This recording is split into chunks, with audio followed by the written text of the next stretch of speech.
ठीक है। जी All good, sir. sir. What about you?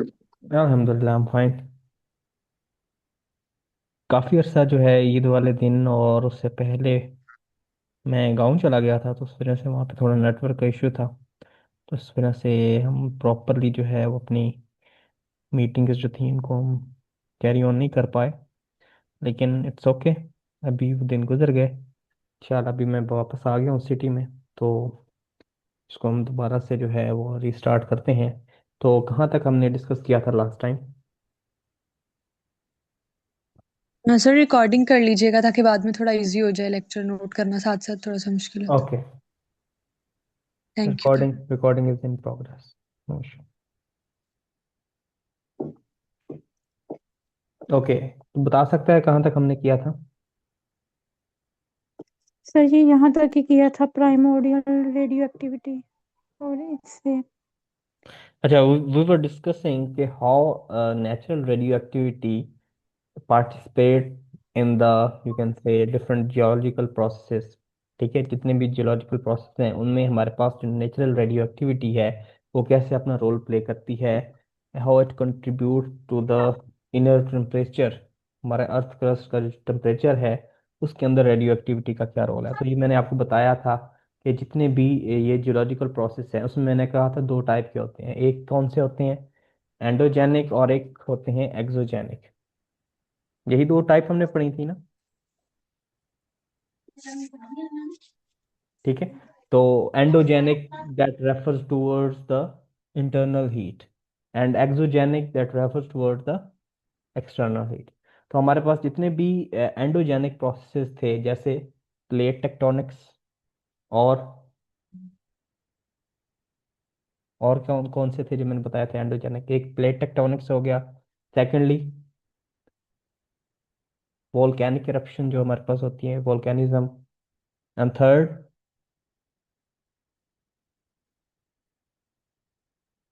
Earthquake etcetera.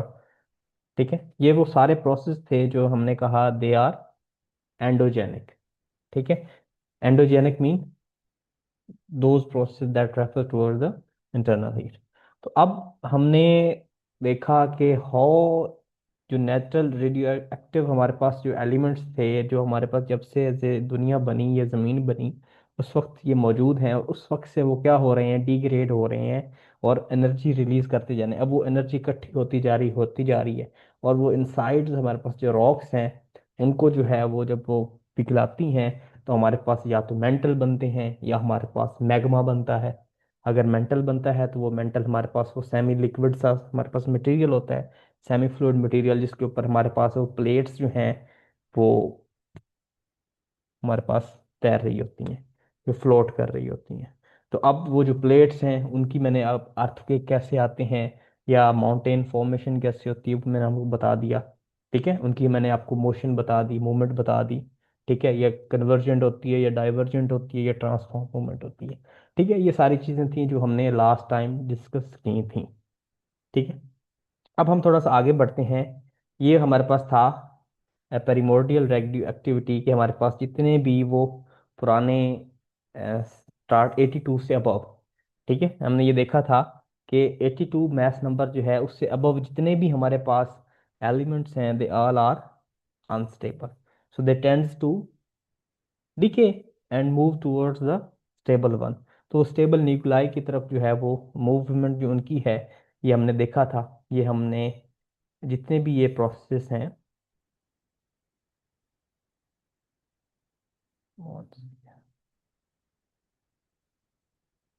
ठीक है, ये जितने भी हमारे पास ये प्रोसेस हैं जैसे यूरेनियम से थोरियम, आगे ये मूव करते जा रहे हैं। ठीक है, तो ये अपना मैथ शेड कर रहे हैं। ठीक है, they are undergoing alpha decay, तो somehow they can also move into a beta decay process. ठीक है, तो हमारे यहाँ की चार सीरीजें मशहूर हैं, फोर सीरीज।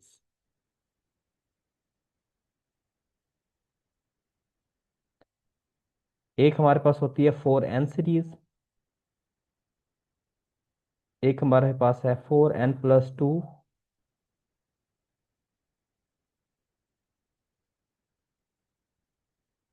एक हमारे पास है 4n+3,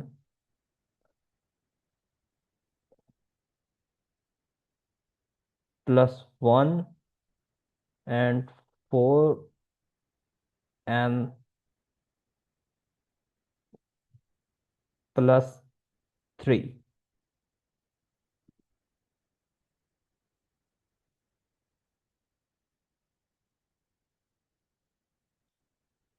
ये हमारे पास 4 मशहूर सीरीज हैं, रेडियो एक्टिव सीरीज, जो कि नेचुरली अकरिंग हमारे पास आइसोटोप्स जो हैं, न्यूक्लाई जो हैं, जो कि अंडरगोज होते हैं। ठीक है, दे अंडरगोज दीज 4 टाइप। ये बेसिकली 4 टाइप की वो पॉसिबिलिटीज हैं कि जिनके थ्रू हमारे पास जो एक रेडियो एक्टिव एटम है वो डिके होता है, होता होता कहाँ तक पहुंचता है? लेड तक। लेड का एटॉमिक मास क्या है? क्या है?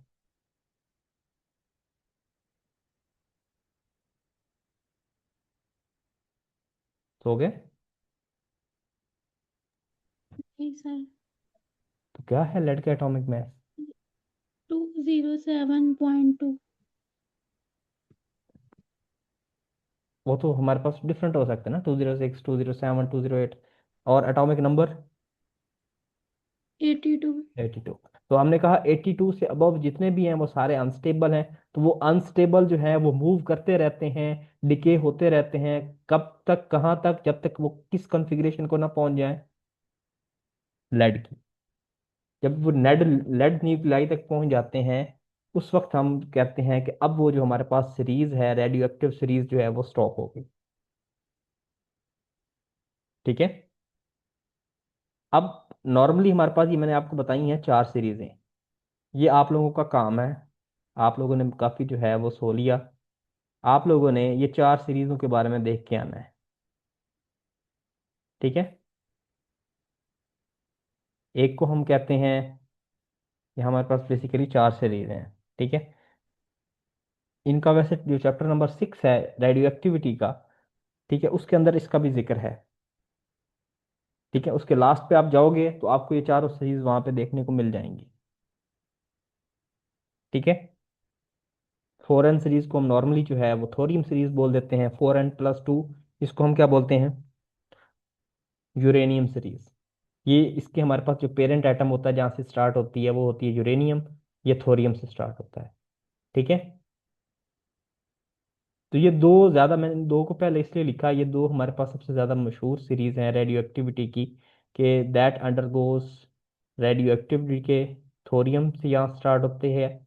4n+2, इसको हम यूरेनियम सीरीज कहते हैं, यहाँ यूरेनियम से स्टार्ट होता है। ठीक है। तो अब हमारे पास क्या होता है? ये यूरेनियम 238 से स्टार्ट होती है सीरीज। ये हमारे पास थोरियम 232 से स्टार्ट होती है। ठीक है। तो नॉर्मली इसको 4n सीरीज इसलिए बोलते हैं कि इसके अंदर हमारे पास जैसे ही, जैसे ये है, यहाँ से यहाँ जो मूवमेंट हो रही है, जो अगले डॉटर न्यूक्लियाई बन रहे हैं, वो सारे mostly they undergoes alpha decay. ठीक है। तो वो जो मैथ का डिफरेंस आ रहा है वो कितना आ रहा है? 4 का। ठीक है। तो अगर वो हमारे पास वो जो डिफरेंस है, जैसे 238 से 234, 234 से 230, 230 से 226, 226 से 222, 218, 214, तो मोस्टली सारा का सारा उसके अंदर क्या होता है? अल्फा डिके होता है। और हमारे पास जो वो डिफरेंस है दो न्यूक्लियाई के दरमियान, पेरेंट और डॉटर के दरमियान, वो 4, विद मास ऑफ 4, इसलिए हम यूजुअली इसको 4n सीरीज बोलते हैं। ठीक है। आगे 4n+2+1 और +3, ये 3 अलग अलग सीरीज हैं। ठीक है। 4n+2 यूरेनियम सीरीज, जो यूरेनियम 238 से स्टार्ट होती है। देन हमारे पास 4n+1 नेपच्यूनियम। ठीक है, ये नेपच्यूनियम 237 से स्टार्ट होती है। और 4n+3 जो हमारे पास है, ये एक्टेनियम सीरीज होती है। जो एक्टेनियम से हमारे पास जो है, नॉर्मली हम इसको एक्टेनियम सीरीज बोलते हैं, लेकिन ये स्टार्ट यूरेनियम 235 से हो सकती है। और यहाँ पे एंड प्रोडक्ट जो इनका सबका है वो है लेड। तो इसके बारे में आप लोगों ने पढ़ के आना है, नेक्स्ट क्लास में हमने इसको डिस्कस करना है। ठीक है। आज हम ये इस स्लाइड्स को जो है वो ख़त्म करते हैं। ये मैं आपको दिखा देता हूँ। ये पीडीएफ आप लोगों के पास है ना, रेडियो एक्टिविटी वाले? तो इसमें से हमने जी सर है। सारा कुछ नहीं करना। ये जितने भी आप केमिकल रिएक्शंस देख रहे हो, ये मैंने आपको मोस्टली जो है वो ऑलमोस्ट जो है वो आपने जस्ट इनको रीड करना है। ठीक है, इनको आप लोगों ने याद नहीं करना। यहाँ से हमारे पास एंड से सीरीज स्टार्ट होती हैं। ये ठीक है, लास्ट 4 पेजेस जो हैं इस चैप्टर के वो आप लोगों ने देख के आने हैं। ओके,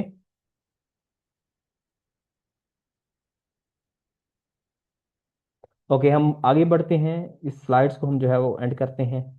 तो अब बात हो रही थी नेचुरल रेडियो एक्टिविटी की। उसको हम कंपेयर कर रहे थे विद आर्टिफिशियल। तो आर्टिफिशियल रेडियो एक्टिविटी के बारे में मैंने आपको क्या बताया था, उसकी ज़रूरत क्यों पेश आई हमें आर्टिफिशियल की? कैन एनीवन बता सकते सर हैं? पर्सनल एप्लीकेशन के लिए। ओके, हमारे पास जो नेचुरली अकरिंग आइसोटोप्स थे या हमारे पास न्यूक्लियाई थे, उनकी हमारे पास हाफ लाइफ बहुत ज़्यादा थी। ठीक है, इन बिलियन ईयर्स। यहाँ आप आके मैं आपको दिखाता हूँ।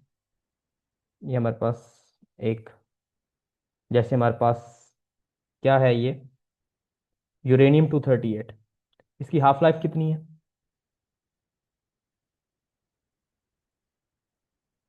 नज़र आ रही है?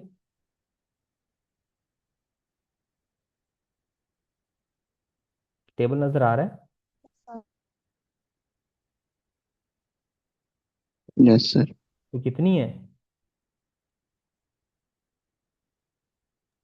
4.47 बिलियन ईयर्स। यस। तो अब इसका हम इंतज़ार करेंगे, तो मतलब इसमें से हमारे पास इतना ही इसकी हाफ लाइफ है। तो हमारे यहाँ वो जो क्या कहते हैं उसको, ये प्रोसेस काफ़ी टाइम कंज्यूमिंग है। तो हमें अगर ज़्यादा अमाउंट में जो है वो रेडियो एक्टिव डिके चाहिए, तो इसका तो हम वेट नहीं कर सकते। ठीक है, कार्बन 14 है, कितना है? 5730। जबकि उसके मुकाबले में हमने ये जो आर्टिफिशियल रेडियो एक्टिव एलिमेंट्स बनाए हैं, ये देख लो, फॉस्फोरस 30, इसका कितनी हाफ लाइफ है?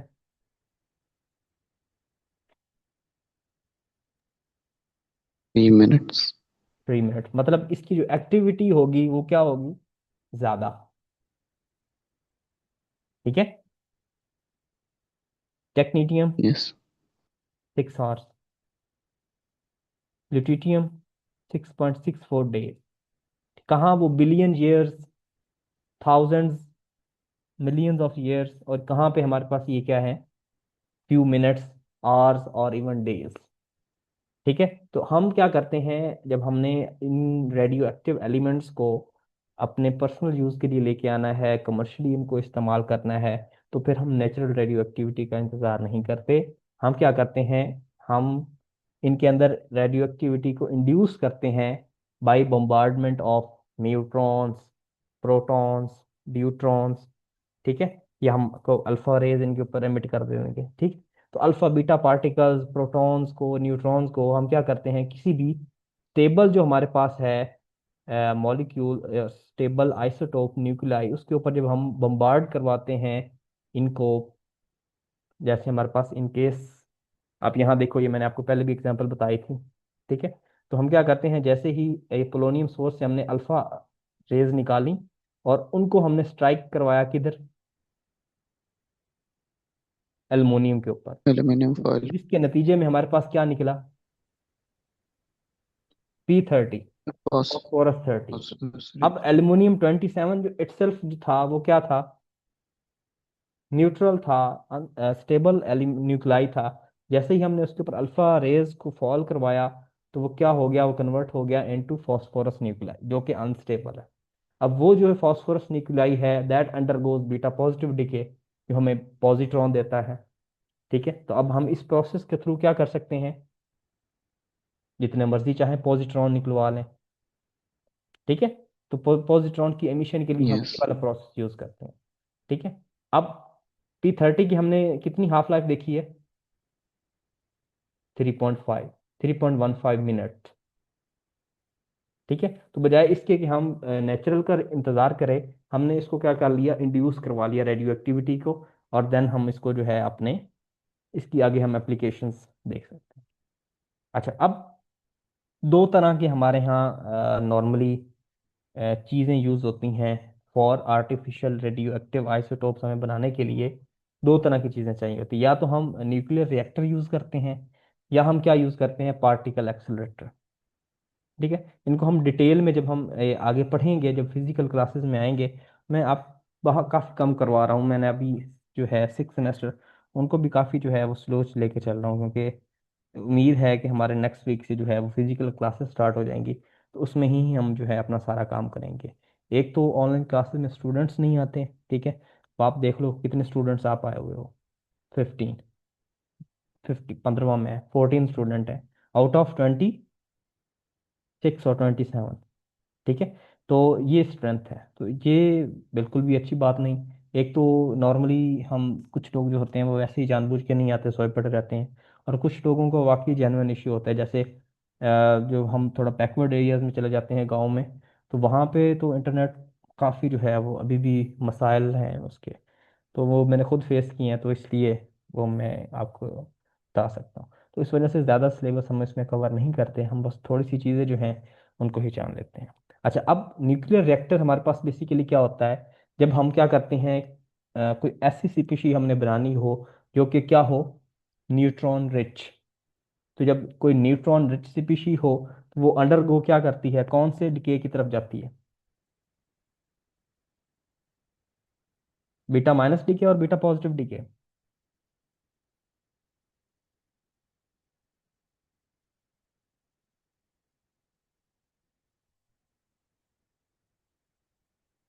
बताएं।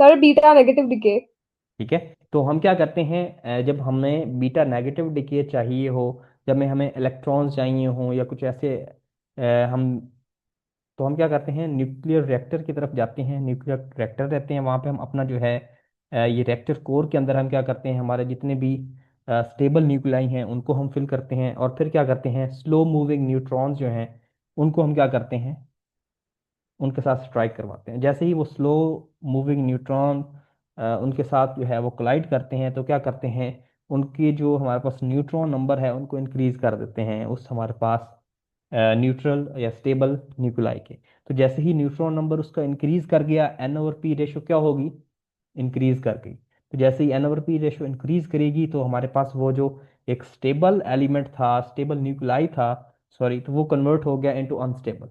तो वो क्या करेगा फिर अपने आप को स्टेबल करने के लिए, that undergoes beta minus T के। ठीक है, तो इसकी हमारे पास जो एग्जांपल्स हैं वो उन्होंने दी हुई हैं। मोस्ट जो हमारे यहाँ कॉमनली जो है वो है कोबाल्ट 60।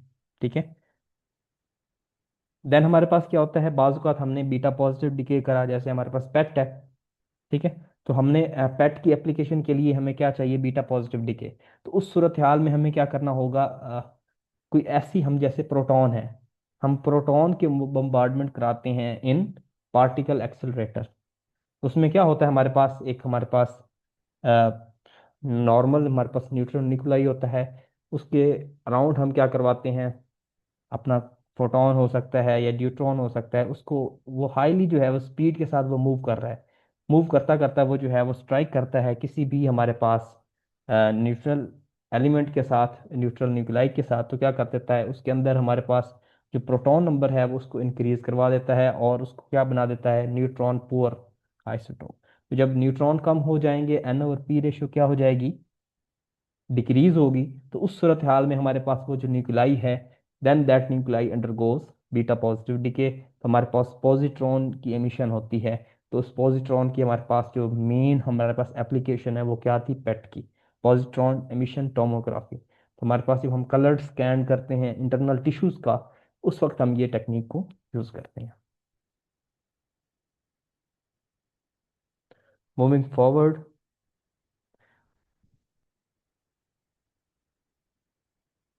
ओके, मेडिसिनल यूज कर लें, तो हम देखें तो हमारे पास हमने रेडिएशन पढ़ी थी, कुछ हमारे पास क्या होती हैं, अल्फा रेडिएशन और बीटा रेडिएशन, ये वो हैं जो कि क्या है, जिनके अंदर कुछ आयनाइजिंग पावर है। जबकि गैमा रेज कौन सी थी? दे आर ऑलमोस्ट, हम उसको कहते हैं कि उनके अंदर हमारे पास they are non ionizing radiation, ठीक है, जबकि उनकी पेनिट्रेशन पावर क्या है? हाई। तो जब हमने सेफ यूज हमने अगर करना है, तो सेफ यूज किसका है? अल्फा का है, बीटा का है, या गामा का है हमारी बॉडी पे? गैमा सर का sir. Gamma. Gamma, because they are less ionizing. मतलब वो हमारे पास अगर बॉडी के साथ हम इंटरेक्ट करेंगी, तो बॉडी टिश्यूज के साथ वो इंटरेक्ट नहीं करेंगी, ठीक है, वो क्या करेंगी? जस्ट पास हो जाएंगी, पेनिट्रेट कर जाएंगी। तो जब हमने इंटरनल स्कैन्स लेने हों हमारी बॉडी के, हमने कुछ हम जो है यू कैन से ऑब्जर्वेशन लेनी हो बॉडी की, बॉडी टिश्यूज की, ठीक है, तो उस वक्त हम क्या करते हैं? गामा रेज को यूज करते हैं। गामा रोज रेज क्या करती हैं? हमारी बॉडी को नुकसान पहुंचाए बगैर, उनके साथ इंटरेक्ट किए बगैर, उनकी हमें एक इमेज प्रोवाइड कर देती हैं हमारे इंटरनल स्ट्रक्चर्स की। तो जब हमने कोई ऑब्जर्वेशन करनी हो, तो उस वक्त हम नॉर्मली डायग्नोस्टिक पर्पसेस के लिए हम यूज़ करते हैं गामा रेस। लेकिन जब हमने क्या करना हो, इंट्रैक्शन करवाना हो रेडिएशन का, कि वो यू कैन से जैसे हमने ट्यूमर सेल है, ट्यूमर सेल को रिमूव करना है, तो उस वक्त हमें ऐसी रेडिएशन की ज़रूरत होगी जो पेनिट्रेट, जिसकी पेनिट्रेशन पावर कम से कम हो, बल्कि वो उस हमारे पास स्पेसिफिक एरिया के अंदर जो हमारे पास सेल्स हैं, टिश्यूज हैं, जो एबनॉर्मली जो है वो डिवाइड हो रहे हैं, ग्रो कर रहे हैं, उनको अगर हमने रिमूव करवाना हो, तो हम अल्फा या बीटा रेज को यूज़ करते हुए क्या कराएंगे? उनको साथ इंटरेक्ट करेंगे। जैसे ही वो हमारे पास वो अल्फा रेज या बीटा रेज जो हमारे पास वो इंटरेक्ट करेंगे उस ट्यूमर सेल्स के साथ, तो उसको डिस्ट्रॉय कर देंगे। तो जब हमने एज अ डिस्ट्रॉयर लेना है, तो हम या अल्फा लेंगे या बीटा लेंगे। ये हमारे पास जनरल एग्जांपल थी। उसके अलावा हमारे यहाँ इसके डोमेस्टिक या हमारे पास you can say industrial purposes के लिए भी हम अदर देन मेडिसिनल पर्पस हम यूज़ कर सकते हैं अपने रेडियो एक्टिव आइसोटोप्स को। जैसे हमारे यहाँ ज़्यादातर जो है ये स्मोक डिटेक्टर्स होते हैं। बेसिकली क्या होते हैं, हमारे यहाँ ये एक रेडियो एक्टिव न्यूक्लाई होता है, ठीक है, जो एक अपनी रेंज सी बना लेता है, अल्फा मिशन करता है और अपनी एक रेंज बना लेता है, जिसके अंदर हमारे पास स्लो या यू कैन से वेरी वीक इलेक्ट्रिक सिग्नल जो है वो अपने सराउंडिंग के अंदर मूव कर रहे होते हैं उसके अंदर। जैसे ही कहीं आग लगी, तो जैसे ही वो जो स्मोक है, जब वो उस फील्ड के इंटरेक्ट में आता है, तो उसमें वो कुछ डिस्ट्रप्शन काज करता है, ठीक है। एक हमारे पास वो जहाँ पे स्मोक डिटेक्टर लगा होता है ना, वहां पे एक हल्की सी इलेक्ट्रिक फील्ड प्रोड्यूस की हुई होती है उसने, हमारे उस आइसोटोप में, ठीक है। तो जैसे ही वो स्मोक जाके इंटरेक्ट करता है उनके साथ, तो वहां पे थोड़ी सी डिस्टॉर्शन आती है। जैसे ही वो डिस्टॉर्शन हल्की सी आती है, तो अलार्म बजना शुरू हो जाता है, ठीक है। बाज़ औक़ात क्या होता है, हम कुछ शीट्स बना रहे होते हैं, जैसे स्टील की शीट्स होती हैं, या हमारे पास कुछ और है, तो उनकी हमने जब क्वालिटी चेक करनी होती है क्वालिटी कंट्रोल में, तो उस वक्त भी हम रेडिएशन चेक करते हैं, ताकि उनकी थिकनेस का, उनकी थिननेस का हम अंदाज़ा लगा सकें कि आया कि हमारे पास जो हमारे पास शीट बनी है या हमारे पास जो मटेरियल बना है, वो अच्छी क्वालिटी का है या नहीं। उसकी क्वालिटी को चेक करने के लिए भी हम जो है अपने रेडियो एक्टिव आइसोटोप्स को यूज़ करते हैं। तो अब ये जो रेडिएशन है, आपको पता है अल्फा रेडिएशन जो है उनकी पेनिट्रेशन पावर क्या है, बीटा की क्या है, तो फिर उस हिसाब से वो जो है उसको जैसे स्ट्राइक करवाते हैं, तो देखते हैं कि इसमें से वो पेनिट्रेट हुई कि नहीं। तो उस हिसाब से उसकी हमारे पास क्वालिटी को भी चेक करने के लिए हम जो है रेडियो एक्टिव आइसोटोप्स जो है वो यूज़ कर देते हैं। थर्ड हमारे पास स्ट्रक्चरल इंटीग्रिटी। अब होता क्या है, बाज़ औक़ात हमने अंडर डीप सी या हमारे पास अंडरग्राउंड कुछ हमने पाइपलाइंस बिछाई होती हैं, ठीक है, फॉर डिफरेंट पर्पजेस, ठीक है। हमने अगर कोई मटेरियल सप्लाई करना है, कोई गैस सप्लाई करनी है, ठीक है, तो नॉर्मली जितनी भी ये गैसेस वगैरह जो आ रही होती हैं, ठीक है, तो इनके लिए हमने एक पाइपलाइन बिछाई होती है अंडरग्राउंड और अंडर सी। तो होता क्या है, अब हमने चेक करना है कि आया कि उनके अंदर कोई क्रैक्स तो नहीं आ गए, कोई वहां से लीकेज वगैरह तो नहीं हो रही। तो उसको चेक करने के लिए भी हम क्या करते हैं, अपने रेडियो आइसोटोप्स जो होते हैं उनको क्या करते हैं, पाइपलाइन के अंदर छोड़ देते हैं। तो वो क्या करते हैं, कुछ हमारे पास रेडिएशन होती हैं जो वहां से निकलती हैं। तो जैसे ही वो रेडिएशन इमिट करते हैं, तो अगर जहाँ से लीकेज होगी, तो वहाँ से वो जो रेडिएशन है वहाँ से लीक होना शुरू हो जाएगी। तो अब हमारे पास एक जो नेक्स्ट चीज़ें हैं वो है कि एक डोजोमीट्री होती है, ठीक है, या हमारे पास एक्सपोजर होता है, रेडियो एक्टिव एक्सपोजर, जिनको हम आगे पढ़ेंगे। उनके यूनिट्स हैं, जो हम रेडियो एक्टिविटी को मेजर कैसे करते हैं। तो ये वो फोनामना है बेसिकली। तो हम जब 1 ग्राम हमने अगर रेडियो एक्टिव आइसोटोप छोड़ा है, तो उसमें से कितनी एनर्जी जो है वो एमिट होनी चाहिए, तो कितनी पहुंची। तो उसको हम चेक करके हम जो है वो अंदाज़ा लगा सकते हैं कि कितनी जो है वो लूज हुई और कहाँ कहाँ लूज हुई, तो उसको हम वो डिटेक्ट कर सकते हैं। तो हम अगला जो हमारा टॉपिक होगा वो होगा कि हमने डिफरेंट जो है रेडियो एक्टिविटी के एक यूनिट्स देखेंगे। देन हम देखेंगे कि ये जो रेडियो एक्टिविटी है उसको हम मेजर कैसे करते हैं। ठीक है, तो ये हमारा जो टॉपिक होगा वो हमारा नेक्स्ट होगा, जिसको हम मोस्ट प्रोबेबली फिजिकल से स्टार्ट करेंगे। लेकिन उससे पहले जो हमारी एक क्लास होनी है, मे बी वो कल हो, तो उसमें हम वो जो सीरीज़ है 4n series, 4n+1 series, 4n+2 और 4n+3, ये 4 सीरीज मैंने आपको बताई हैं। इनको हमने जो क्या है वो डिस्कस करना है, तो आपने इनको रीड करके आना है। ओके। सर जी अब एक बार फिजिकल क्लास ले लेंगे, क्या? मतलब जब हम आएंगे मैं यूनिवर्सिटी तब मैंने क्लास ले लेंगे। मैंने तो कल अभी तो ऑफ है ना, कल तो सैटरडे है। कोई बात नहीं, फिजिकल तो होगी क्लास ना, लेकिन कल क्लास होगी जिसमें हम ये सीरीज को डिस्कस करेंगे। ठीक है, 10-15 मिनट की क्लास होगी, इतनी ये लंबी चौड़ी चीज़ें नहीं है, कोई रट्टे मारने वाली चीज़ें नहीं है। बेसिक जस्ट आपको इसका कॉन्सेप्ट है। ठीक है। Okay sir. ये कुछ हमारे पास रेडियो आइसोटोप्स जो हैं, इनकी कुछ हाफ लाइफ्स, ठीक है, और इनकी कुछ एप्लीकेशंस हैं। ये टेबल आप लोगों ने कर लेना है। ओके, तो ये स्लाइड्स हमारी कंप्लीट होगी। इस स्लाइड्स में अभी तक कोई चीज़ ऐसी है जो समझ ना लगी हो या कोई पूछने वाली बात हो तो आप पूछ लें।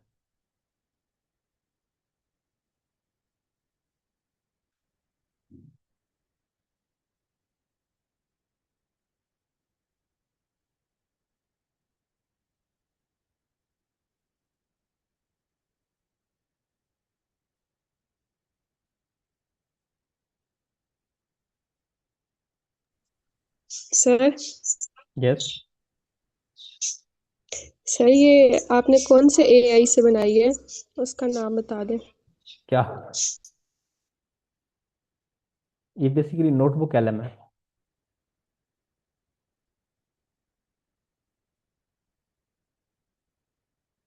यहाँ पे लिखा भी होगा।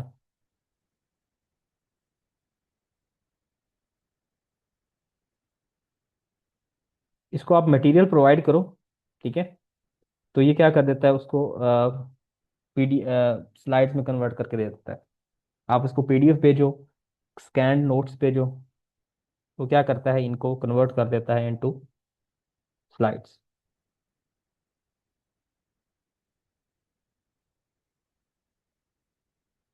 Okay. Thank you sir.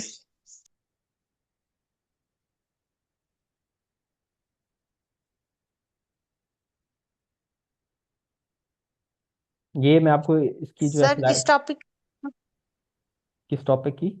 Sir इस टॉपिक के लिए आप कौन सी बुक फॉलो कर रहे हैं? इस टॉपिक के लिए मैं वही बुक फॉलो कर रहा हूँ जो मैंने आपको स्कैन पे की हुई है। इसमें कुछ चीज़ें हैं जो एक्स्ट्रा हैं, जो बुक में नहीं है, वो मैंने एक्स्ट्रा जो है वो डिफरेंट साइट से ली हुई हैं। ठीक है, मैंने आपको 2 वैसे बुक्स जो हैं वो शेयर की हुई हैं।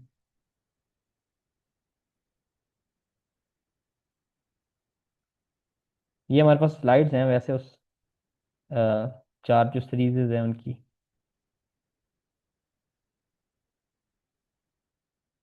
इन स्लाइड से आपने इसको पढ़ना है तो पढ़ लीजिएगा, या मैंने आपको बता दिया है रेडियो एक्टिविटी चैप्टर 6 जो है उसके आखिरी 4 पेजेस, उनको भी रीड कर लीजिएगा। तो कल हम इनको जो है वो डिस्कस करेंगे।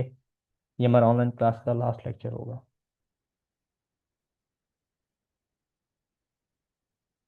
ओके। Okay sir. अभी हमने वैसे पढ़ा कुछ नहीं है, कुछ ज़्यादा नहीं पढ़ा। हाँ, हो सकता है जब मैं आपको इसके पीडीएफ शेयर करूँ फिर में भी आपको लगे कुछ ज़्यादा है, लेकिन इतना ज़्यादा नहीं है।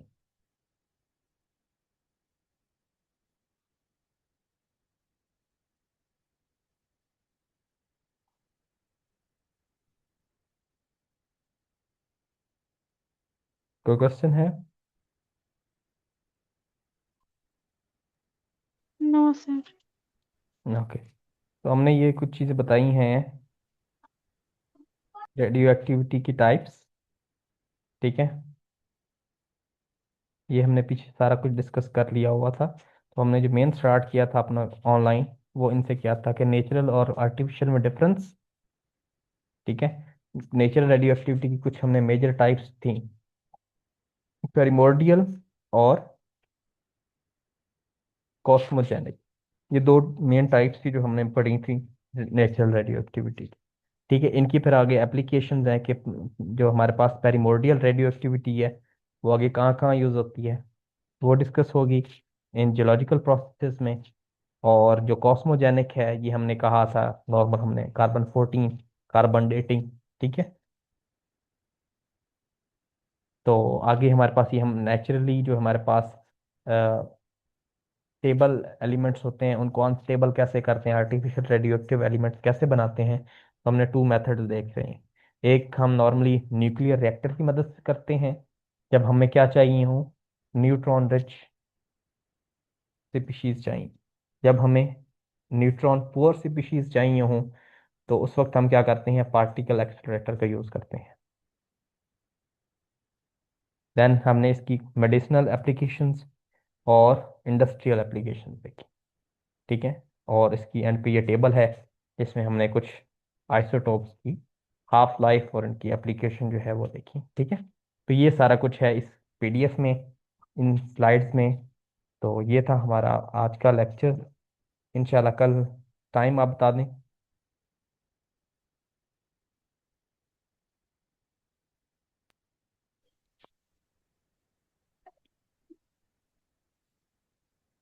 टाइम आप डिस्कस करके बता दो, अदरवाइज या फिर मैं खुद शेयर कर दूंगा, फिर आप उस टाइम पे क्लास हो।